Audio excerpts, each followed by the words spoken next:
Program which looks at issues of interest to you. Welcome to tonight's program with Dr. Grantley Warren.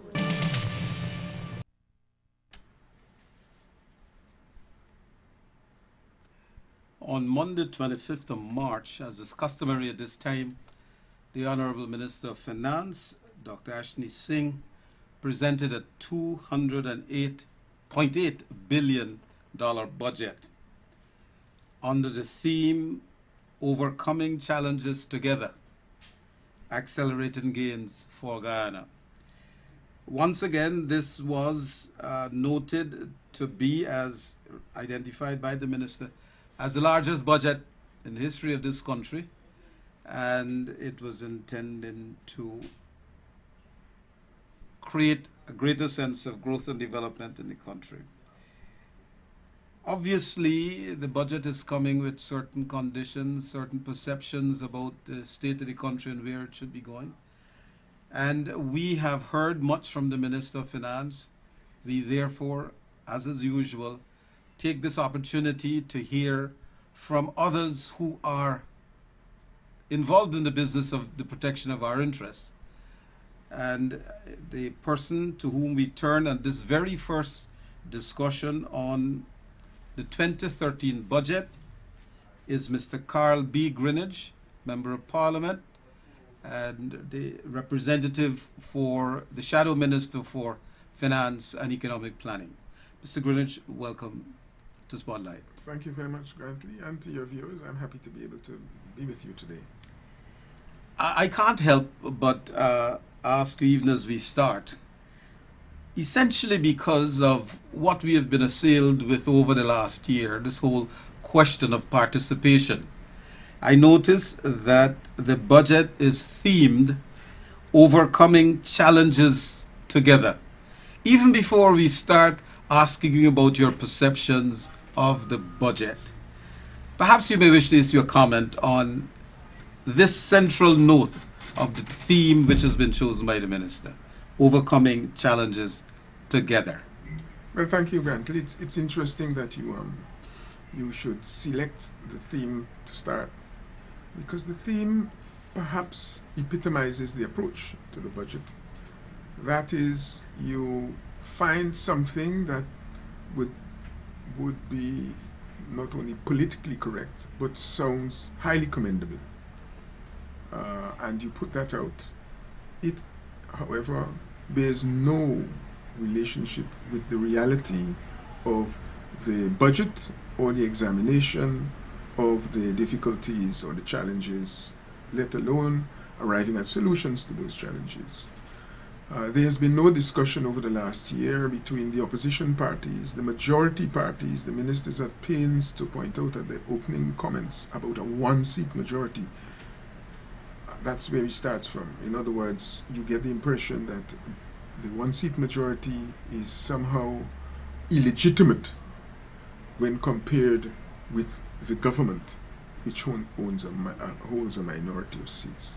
And therefore, the opening statement lying behind that theme is a statement that starts off in a very aggressive, I would even say an arrogant manner, to speak of the activities of the Parliament over the last 14 months, describing motions and bills as being, inexplicable, wrong-headed, and all types of offensive comments, which cannot be the basis for overcoming challenges together.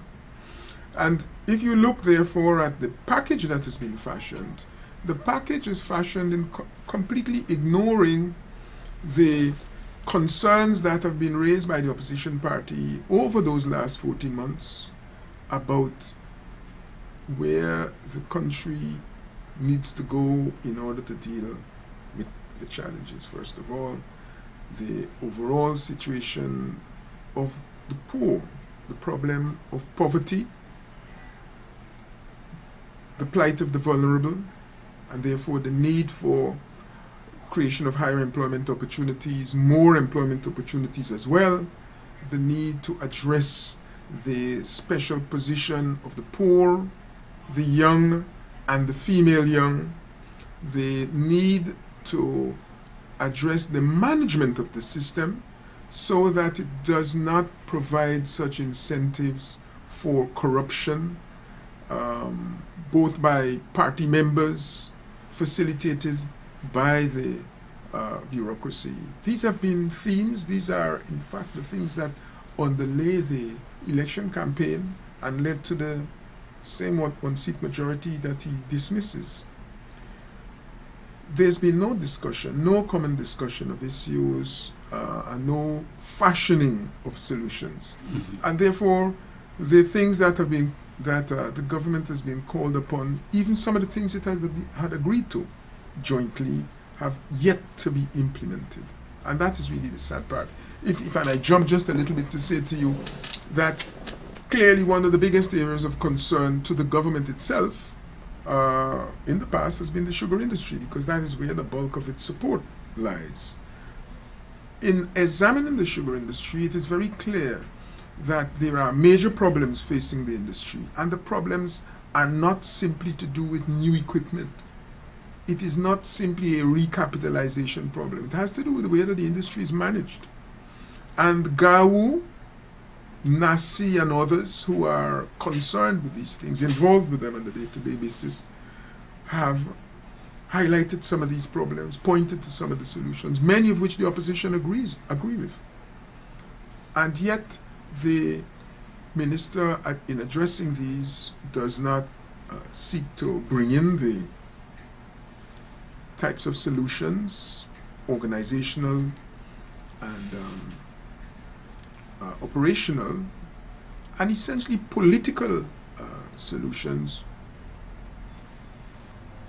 that have been identified by others. You just go ahead as per normal. So the underlying analysis of the government and the goals it set itself are quite different from those of the representatives of the Guyana electorate. And to say, therefore, that you are confronting challenges together is actually untrue. Now that you have made that comment, it clearly almost prestates what we may hear from you next. Because the next question I was going to ask you was, all right, that goes to some of the themes. What about the actual budget? What are some of your impressions? You have started to allude to some areas that you obviously felt were deficient. What's your impression, overall impression, of this budget 2013? Well, I agree with the minister in as regards what it is he's presented to us. He's presented to us something that bears little difference from last year. That, I think, is certain, and we can agree on that from kickoff. Insofar as you continue to get a shift in emphasis to the capital programs for reasons that are not necessarily honorable, let me put it that way. You continue to direct large sums of money to two key public corporations without in any meaningful way addressing the operational difficulties of these public corporations. You focus very little in terms of delivering and putting in place mechanisms to ensure that jobs are being created, okay? And you give a lot of lip service to the fact that the budget is a huge budget. It's the largest ever, and yet the returns to the workers are not the largest ever. Okay, the productivity of the Guyana labor force needs to be addressed, and there are many issues underlying it.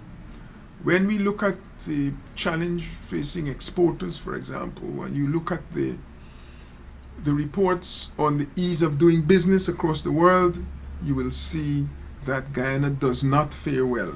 And where it has improved over the last 5 years, it is marginal. In most years, it has declined. And the package that has been put together to the minister does not address these fundamental problems.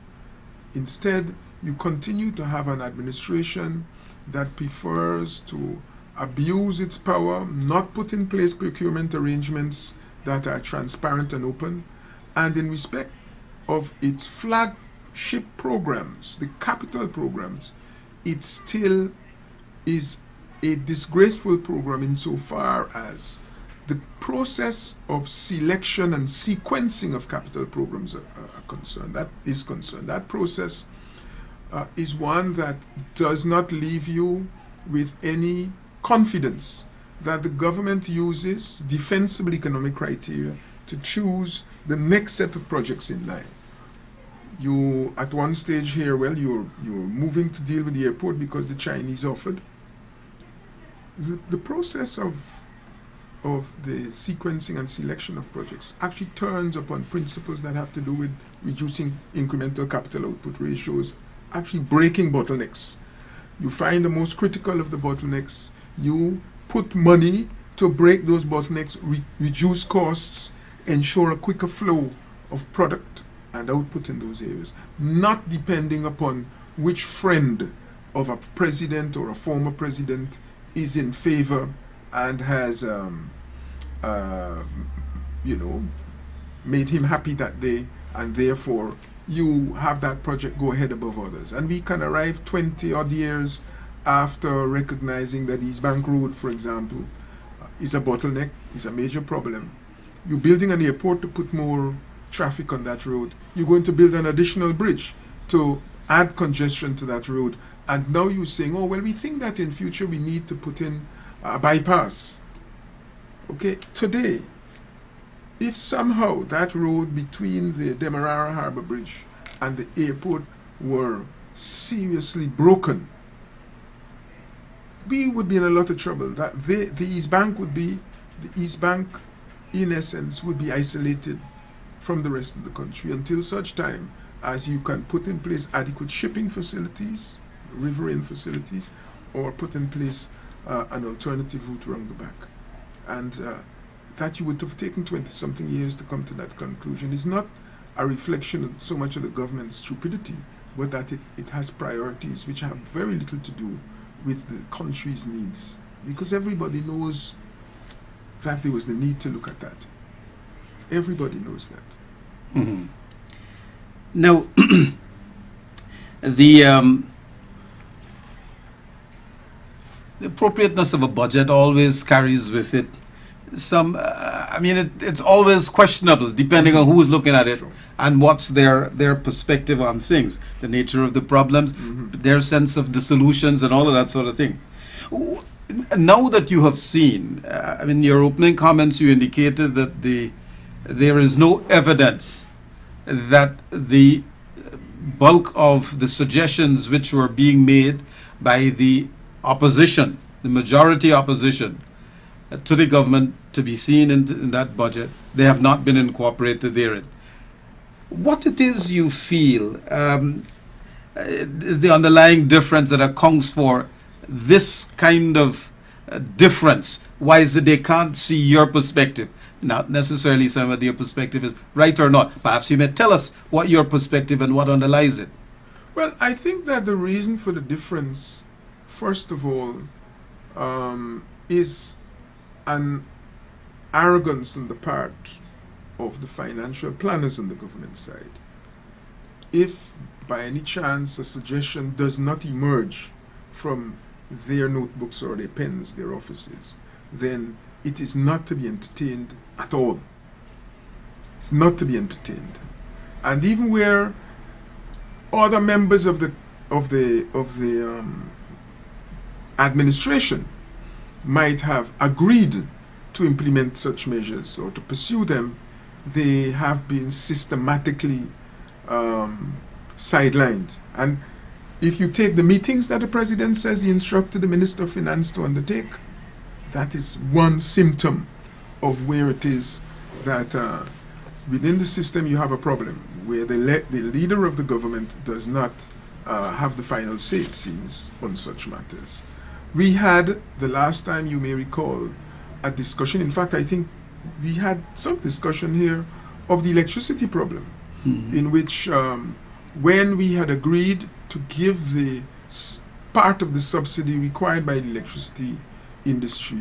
The Prime Minister, who's responsible for certain matters, power and so forth, gave an undertaking in Parliament, did it at a press conference, that he would ensure that the tariffs were adjusted so that low-income groups got the benefit of the transfer that the Parliament had approved. We haven't heard a single word about it since. Nothing has been done. And that's essentially because one of his colleagues has decided, you know, whatever it is he said, it's not going to be implemented. And that is where we are. Now, the other thing has to do with the government's priorities. The priorities are not the same as those in the opposition. The opposition is seeking, whilst at one stage holding to important economic fundamentals, and I think both sides can agree that they are important. Fiscal balance is being maintained. The question of foreign exchange reserves being maintained in a stable or sustainable way, manner, and to ensure that borrowing, for example, is undertaken in a manner and at a rate consistent with our capacity to service the debt. We can agree on the fundamentals. The reality has been that the government has, within those fundamentals, certain priorities, and debt seems to have fallen out of the window as part of that package, making sure that the debt quantum, debt stock, and the rate of borrowing seems to be a variable here, so as to facilitate whatever things it is that the government wants to do. And we were saying, insofar as you have leeway arising from improvements in revenue collection and issues arising from windfalls, from better prices for gold, for example, that these be used in a manner that will enhance the well-being and the productivity of the Guyana labor force. Because it has to be recognized, and this is something that the government glosses over. You're saying this is the best government ever. Well, nobody sensible argues about such a thing. Whoever is in a government will always say it's the best government ever, the cleverest people, and so forth. Fine.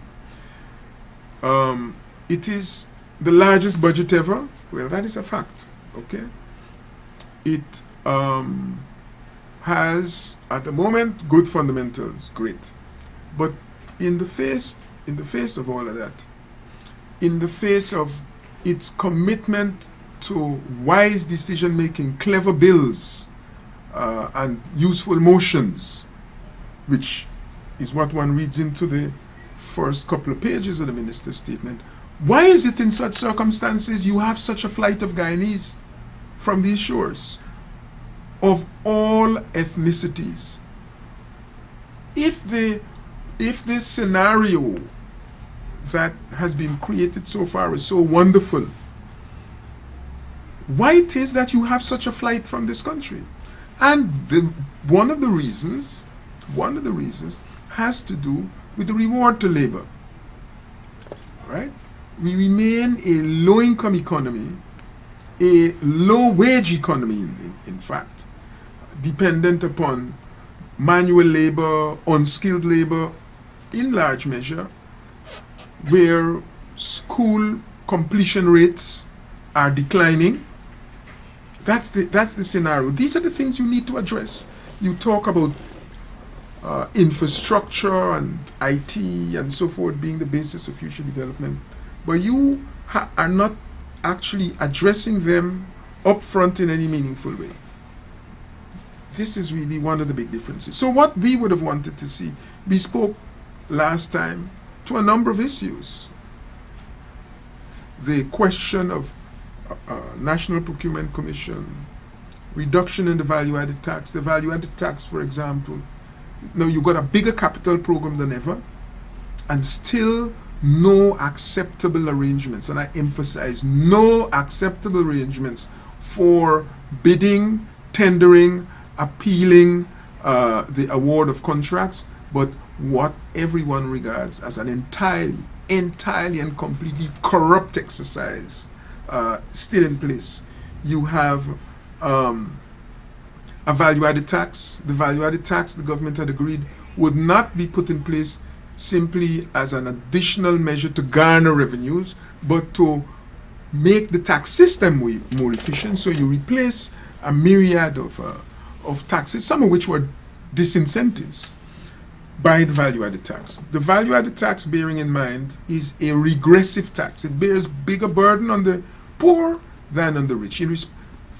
Ignoring for the moment this Nancy story coming out of the Private Sector Commission, utter nonsense about it being a luxury tax. It is, and every competent analyst, not even to mention economists, recognizes that it is regressive. In those circumstances, you in 2012 raised, I think, nearly 8% more in value-added taxes than you collected in the previous year. And you can't find a space to bring it down by 1%, so that those who bear the burden of the taxes could benefit. Yes. It's these sorts of... In fact, every year, consistently, the value-added tax has been doing better and better. It's been a major point of focus. But I wanted to say, for instance, I mean, while one can identify almost immediately, and the minister says that as much in his presentation, that the capital budget has been increased quite significantly, and it's a fact, they stay in there. Now, in terms of the growth and development which you talk about and they talk about as well, that is the government, how would you have... The first thing that we should talk about is the balance. The balance. That's all economics is about. Yes, it's about balance. The balance. Yes. Now, what, in general terms, would you have done differently than the minister is offering us right now with terms of his balance? There are two aspects to this. One is the total amount being spent on capital programs, and my suggestion is, and it is informed by the work that was done on our own HIPC follow-up, pointing to this shift, which largely will not favor the poor. When you are in the sorts of situation that we're in, where a significant proportion of your populace still remains poor, there is a necessity to provide some increased quantum of current expenditures, because they benefit from those disproportionately, not only in terms of employment, but in terms of the services that they use and the services that you need to make more efficient. That's one side, the quantum. So you need to strike a balance, and most certainly you should not be shifting in favor of the capital program at this stage. But the other thing is this: insofar as you have a capital program seeking to build a Marriott hotel, seeking to build a hydro project, seeking to build more roads, and a whole set of civil works, a new bridge and so forth, insofar as it consists of those things, you need to ensure that the award of the contracts is undertaken in favor of the most efficient contractors. And one thing we are sure is not happening, it is that. That is what we're absolutely sure of. So you're doing this second stage that I'm making reference to is a stage that does not ensure that the resources that you are taking from the taxpayers are put to the best use, because that is the alternative use, you know, this whole idea of opportunity cost. If you take $1,000 that I would have had available to spend according to my own wishes, on grounds that we need to use it to build capital for the future, to build income for the future by investing in a capital project that will bring down costs, enable us to export more efficiently, and so forth. But you have actually taken the money and you've put it in Skeldon. You've put it in a Skeldon plant, which unusually for most countries, a 2009 state-of-the-art plant is more inefficient, it's less efficient than a plant built 50 years ago. It's giving you less cane, it's giving you less sugar from the cane harvesting than plants that have been maybe just rehabilitated the last 20 years or so. This is inefficiency. And it is dead weight, what the economists call a dead weight burden on the taxpayer. In effect, the taxpayer is having to foot a heavier bill than he needs to. When Mr. Jagdeo and Mr. Dr. Singh award a contract to an associate. By the way, it is Mr. Ramatar who is now the president. No, I'm saying I use Mr. Jagdeo's name deliberately. Okay. Because the projects that are being pushed, I can think of no single project that has been initiated by Mr. Ramatar since he's been in office of this magnitude in the capital program. If you can identify one, then I will change. But my wording at the moment is deliberate. Okay, that Chief. is, go ahead. If Mr. Jagdeo, in choosing and Mr. Dr. Singh in facilitating the award of contracts, the award of concessions to a contractor, is more interested in how friendly the contractor is than of his efficiency, then he is forcing me to pay more taxes than I should be paying. And the evidence in relation to Guyanese is obvious. It's staring us in the face. If you take $200 million and you invest it in a sugar factory, the sugar factory is supposed to be the state-of-the-art, the latest, the most efficient sugar factory in the country and one of the most efficient in the world. 4 years after it's operating, it is still the most inefficient one in the country. It means that you've taken the money. The parallel I was drawing the other day is in relation to an expenditure like buying a car to take you to work in order to reduce the amount of money you spend on hire car and minibus fares over a period, over a 10-year period.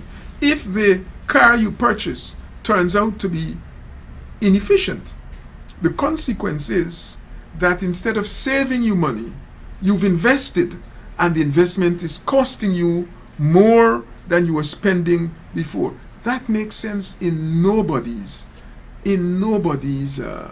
domain. And that is what we're facing. And when they tell you, look, every Guyanese wants a hydro project, you shouldn't be opposed to the hydro project. Let me say the same thing will apply to that. Because you've started off with a major problem as regards the award of contracts. The award of the contract for the road, illegal subcontracting to a friend and associate of the president. It's still Imailio, you know. It's still Imailio is the number one project. And this was initiated in Mr. Jagdeo's time. All right? That is why I use his name. Because his shadow still hangs heavily over the decision making of the PPP. Yeah. So in general terms then, you would have sought to have a greater emphasis on the current expenditure program, which goes directly literally into the pockets of the poor. Yes, I wouldn't be shifting at the margin, as it were. In other words, I wouldn't be seeking to increase the percentage of expenditure going on capital programs at this point in time, and certainly not to the extent that is happening. Okay? That's one aspect. But I'm saying additionally, a primary focus has to be the efficiency with which the capital projects are contracted. And it is the award of contracts is not based on efficiency. It's not based upon a logical phasing. It is based upon considerations that are essentially corrupt. Yes. Nepotism and corruption. You did make mention, just before we go to break, on the question of the necessity to look at the productivity of labor in Guyana as an essential element of current and future projections for this country. Within the context of the number of areas which impact directly on the question of productivity, such as education, whether it is primary, tertiary, or vocational, or whatever else, are you satisfied that the balance that you see even within that context has been met? No, the answer is no. We clearly are encountering serious difficulties in the education sector. UG is challenged to deliver the range of subjects that it used to deliver when I was teaching there. And that's a And long that's time. 2 decades ago. Yes, that's correct. Okay, Yeah. that's 2 decades ago, or over 2 decades ago. It can't deliver many of the courses that were part and parcel of the program when I was there. You had a master's program in economics, a master's program in history, amongst others, and you had a program in agricultural economics. Just to give you an idea, monetary economics and so forth. Today, some of those can't be delivered. If you go to the history department, you will find probably not 2 specialist historians. Okay? They've added new programs. Everybody seems is doing international relations, but a degree in international relations is of limited applicability in circumstances where you're looking for more efficient managers and so forth. You need part of the problem in education has to do with balance also. You need to be investing more resources in mathematics, science and technology of all kinds, and in basic literacy. Now, there's no reason why you can't go the way that many of our bilaterals are doing, to marry them. I mean, there's no reason why the person that's doing architecture can also do English if they're interested. But the courses that are being taught and are attracting the greatest attention, such as law and international relations, if it is that you want to leave that balance for the university to avoid being dysfunctional, those courses have to be married to other things. The lawyers that are being trained should also be trained in economics or in sciences and what have you, so that when you have an engineer, the engineer is not totally illiterate as regards either English language or The operations of economics. Yeah, Yes. or the market. Yeah.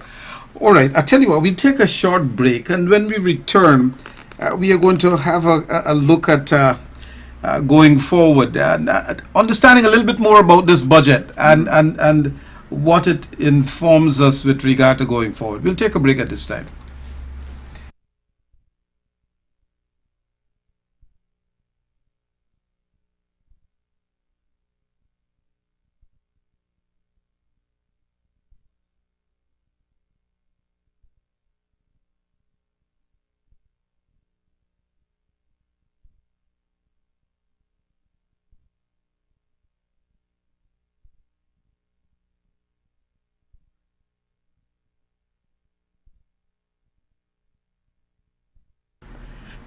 Now, Mr. Greenidge,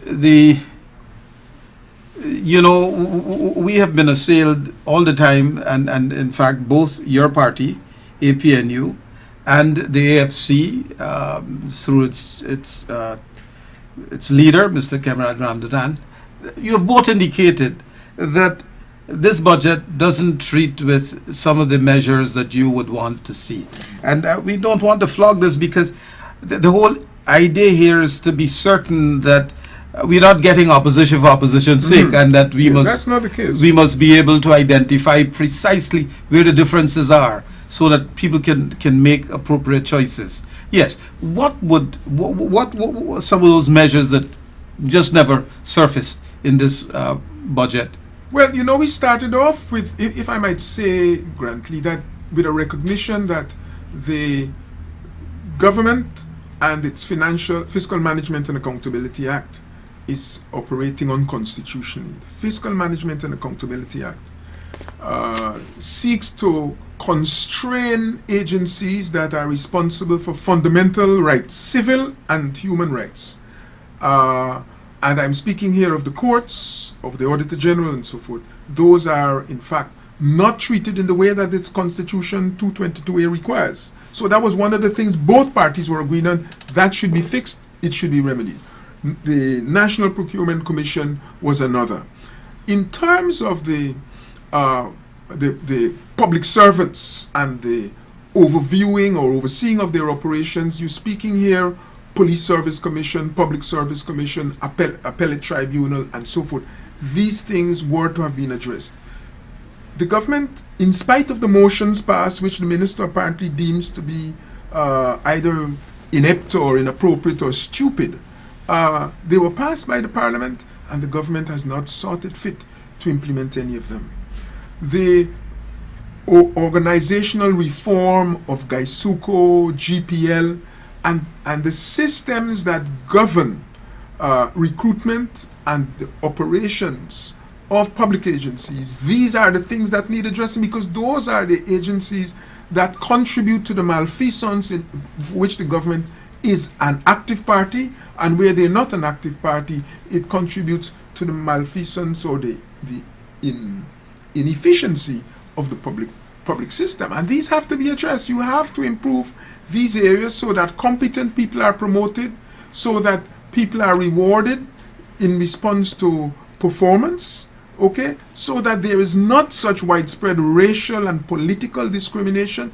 These things have to be in place, and when individuals have a difficulty with the state, they must be able to go to the courts and get an answer from the courts that is consistent with both the Constitution, the law, and international practice. Instead of that, you have a court system that is creaking under the whip and in the shadow of a system that seeks to make it subservient to the presidency. And I just remind you, as I had cause to draw to the attention in Parliament, at which point the Speaker asked me to bring the evidence, that a former Attorney General and a former Judge of the Court of Appeal complained about their emoluments being withheld on the instructions of a president because he didn't like decisions they had taken. Where are we going? These are some of the things that the opposition parties called upon the government to address, because the problem you're facing is not merely an economic problem that has to do with spending money. It has to do with the way that the system overall is managed and the safeguards that individuals should have. That's why people are leaving. That's the other dimension. Because that framework isn't there. You can go to Barbados. You can go to Barbados. And if you have a difficulty with the state, the court is there, and they have a confidence in the courts, which you will not find here. And this is a country which has claimed to have produced some of the finest lawyers in the region. Some of the finest lawyers in the region. And yet the public has little faith in that court system. And it is not surprising, because all sorts of chicanery goes on in the court system.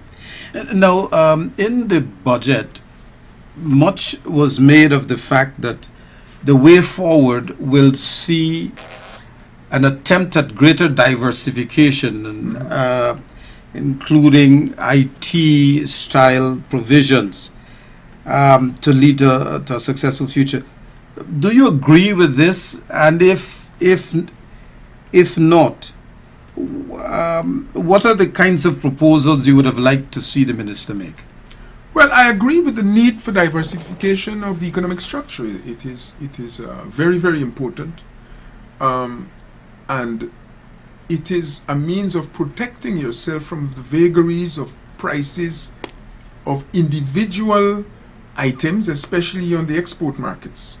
Okay? If you depend on 100% of your export income on one product, and that product goes but belly up at some stage, it's obvious that you're going to find yourself in difficulty. But what has happened to us, in a sense, is that whilst some diversification has taken place, your key industries leave you in a situation where the bulk of your foreign exchange and the bulk of your GDP arises from a very narrow range of products, which are essentially mineral and agriculture. Mineral and agriculture. Now, mining is picking up. Okay, sugar is having difficulty. Okay, rice is doing well, but forestry is having difficulty. you have to move them forward together. Ensure that productivity in all of these sectors goes forward. You release labor as productivity improves. You're able to expand production in those very areas. But labor and spare income, savings, are generated for investment in new areas. Okay? The IT and infrastructure are facilitators. Okay?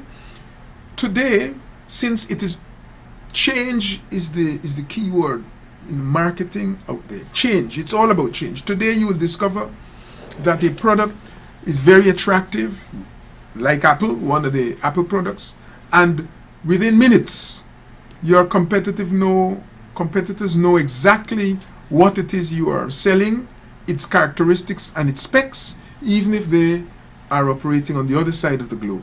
Because we've had a communications revolution and a digital revolution at the same time.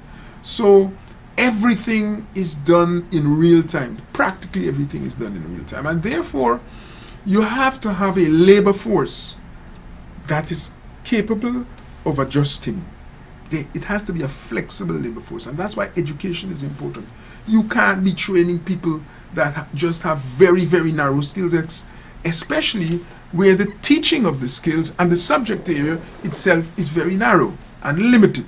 So you have to recognize, I've spent a lot of years in Belgium, a lot in the Netherlands. These are small countries. And these are, on a per capita basis, in the forefront of innovators in the world. Why? Because you cannot complete a Belgian education without a minimum quantum of years education in mathematics, in languages. No child is a Belgian school without a facility in at least 3 languages. And when I say that, I mean that if the mother tongue is Flemish, okay, and the language that they're working in is French, they will do geography or history when they're doing English. So it's not a theoretical exercise they're doing in the classroom where they come in and they learn how to pronounce a word. One or more of the subjects that they do on the curricula is taught in the tongues other than their mother tongue. So when they are speaking to you, the vocabulary is relevant. Okay? And at the same time, science looms large in the curricula of these countries. And it's important that if you don't recognize that, you're going no place. The statistics indicate, at least as recorded through the minister's budget speech, that the economy grew at 4.8%. Mm-hmm. And it was a source of some great celebration. Sure. Quite rightly, on the part of the government.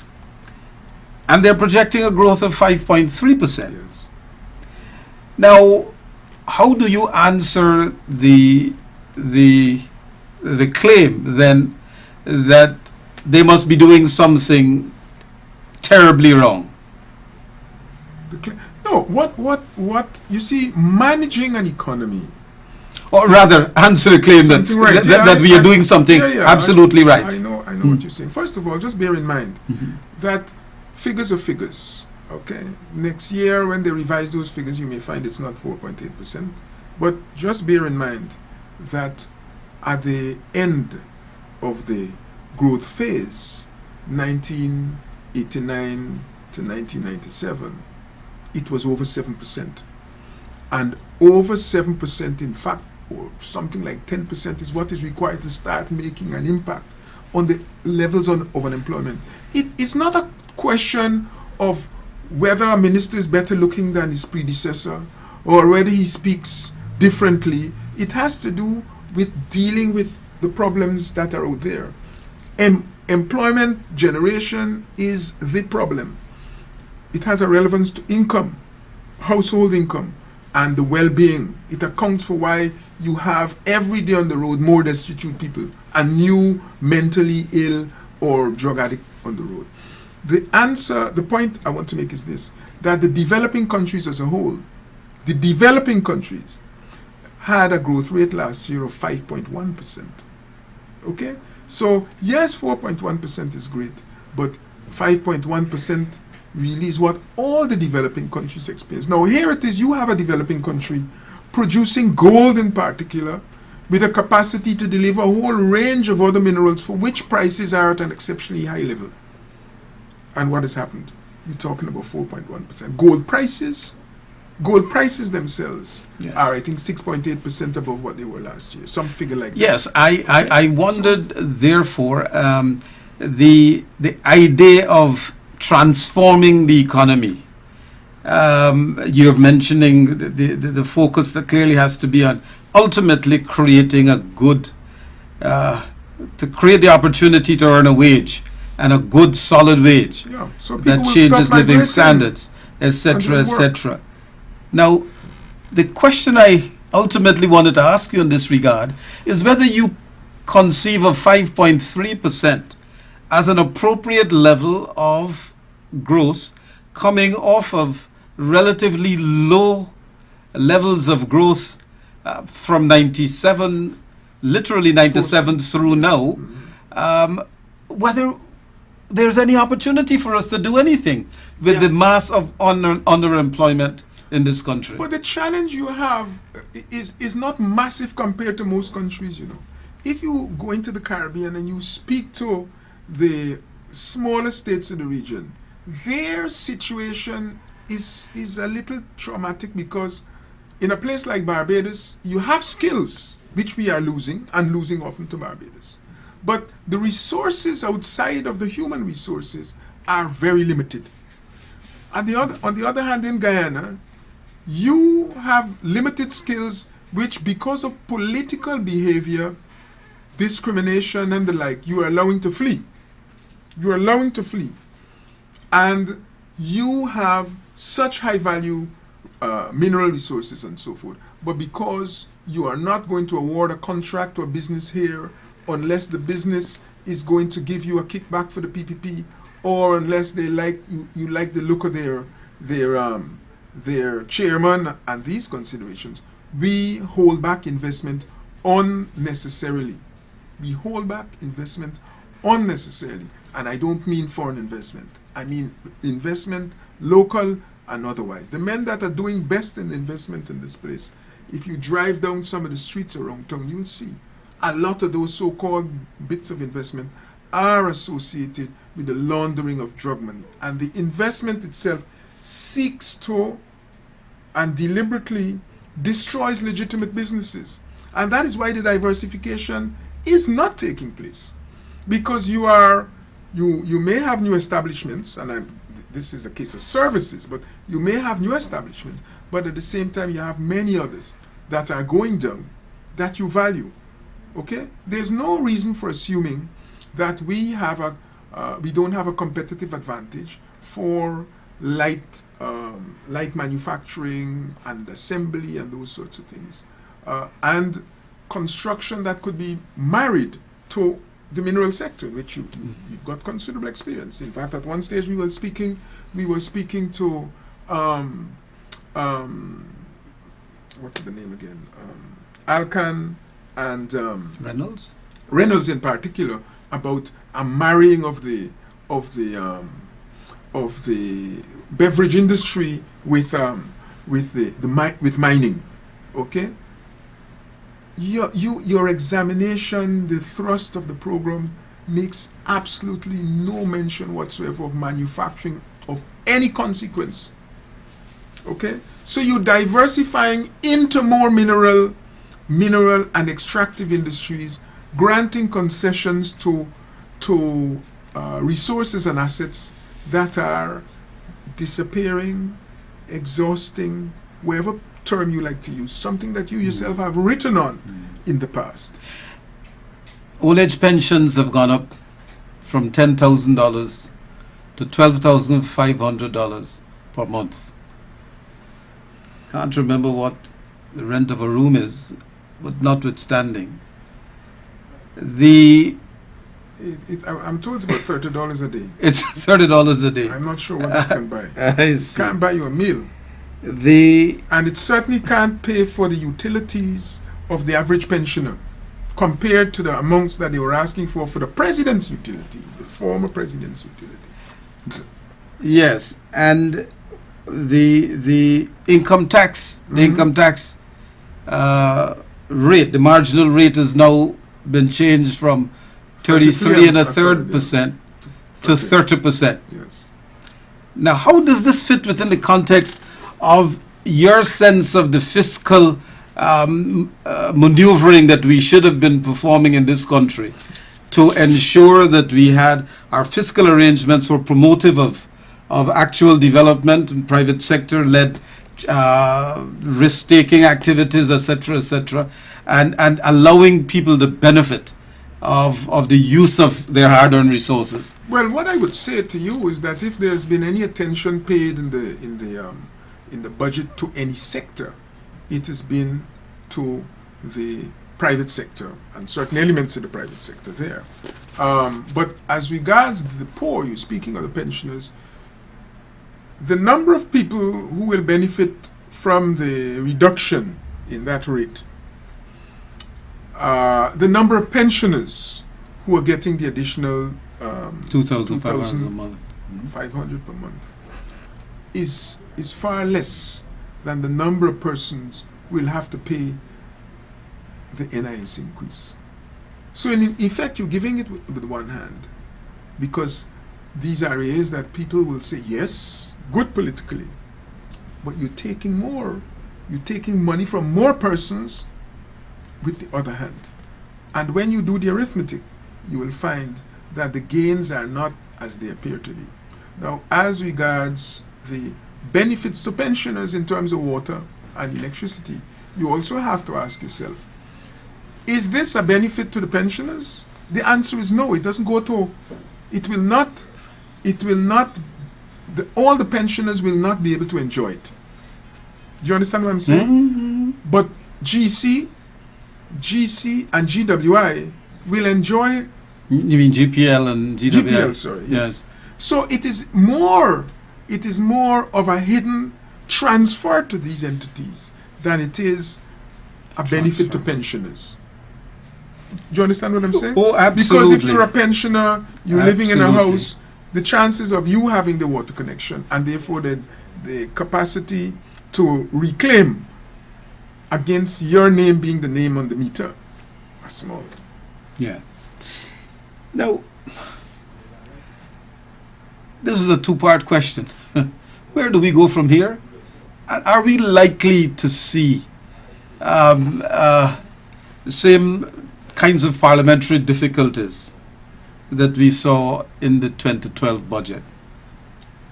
Well, where we go from here is as follows. The government will pay the price for saying one set of things in the budget to the public and implementing something different. There are a number of these things which you will see in the budget, which were there last year, a number of promises they made, which they actually got no intention of keeping. So those are going to continue to be a problem. And it's the opposition's duty to highlight that to the public and to flag them and make a noise about it. As regards the difficulties we faced last year, let me make it very plain. As far as I am concerned, you're facing even more problems this year, because we have drawn to the government's attention that the budgetary arrangements for the judicial system, the budgetary arrangements for constitutional offices are illegal. They're unconstitutional. They have to be changed. The government was aware of this since May, and they just have proceeded merrily without reference to that.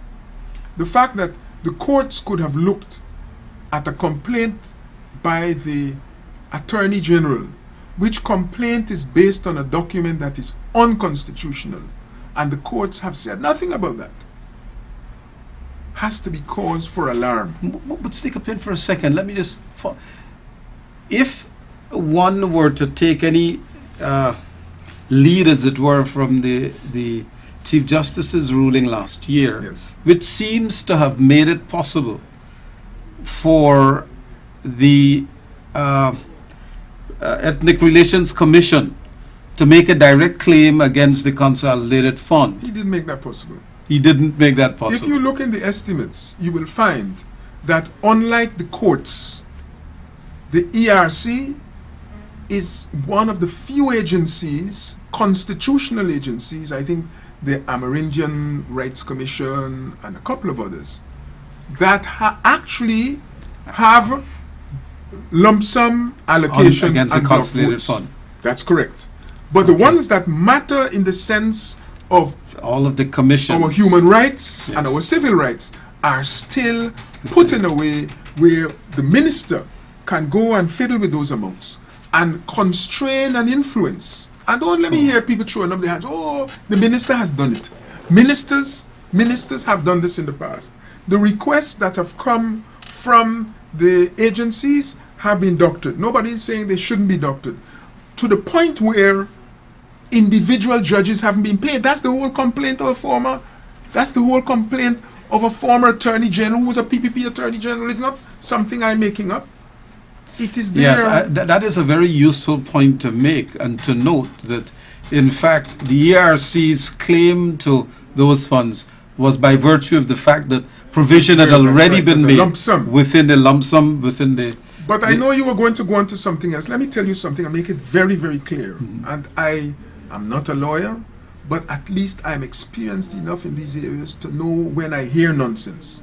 First of all, it is the parliament that has the power to define what can be spent. Okay? It allows the minister in between coming to parliament, spending on his own authority, but he has to take the risk that if he breaks the law, if he uses criteria that have not been approved by Parliament, he will have to face the consequences. The Chief Justice never has, he does not have, and he will never have, you hear me? He will never have the power to say to the minister, you can spend $10, although the Parliament has only given you 5. He can never have that power. And in his writing, he doesn't take that power. He's not stupid enough to take that power. He's so stupid as to take that power onto himself. It is not there. What he has done, by cleverly formulating words, is to give leeway in reading those words, the impression that the minister ought to be able to spend. But the minister, whether or not he's able to, cannot spend beyond the powers given to him by Parliament.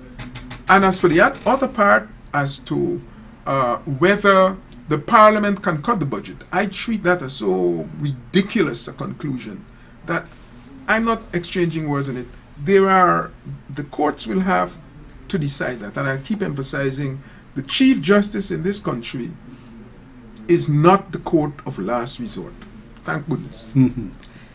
All right. So basically then, the areas where the will of Parliament seems to have been subverted by the reallocation of funds to areas that the Parliament had so decided, those issues will once again surface. Of course. In Otherwise, we may as well go home. Yes. If a minister can take that power unto himself, and our institutions that should know better, that are so awestruck by the presidency, feel that if the presidency wants it, they should have it, you may as well close the Parliament down.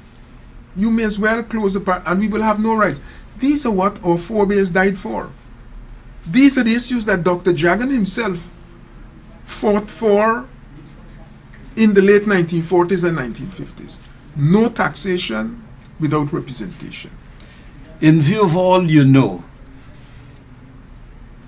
about the operations of the political system and the Parliament of which you're a part, what do you see happening beyond next month?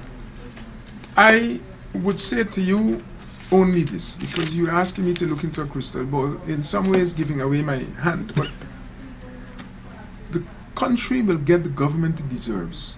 And if it sits down and allows the obsession with facilitating the presidency to continue, then we will continue into difficulties that will escalate out of hand. The Constitution gives paramountcy to the Constitution and the laws of Guyana, not to the presidency. The president does not have paramountcy over the National Assembly. Okay? He has equal role.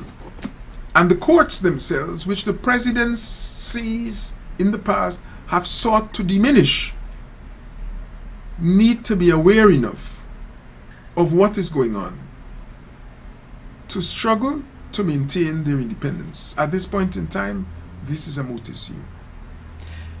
Mr. Carl Greenidge, I want to thank you for appearing on the Spotlight and giving us a preview of perhaps things to come in Parliament over the next couple of weeks. There's no question that every Guyanese must be paying keen attention to what's happening here, because so much apparently is at stake. Of course, in a program in 1 hour, while we are focusing on the budget, we did not have an opportunity to talk about some of the burning issues. How do we restructure ourselves so that we could give ourselves an opportunity for better state of governance in this country at large, and what that really means. Some of what we have been discussing here, no doubt, talk to the issue of governance. One can only hope that good sense will prevail through this next round, and that the people of this country's interests will become paramount. I hope so too. All the best. Thanks. Drink to that.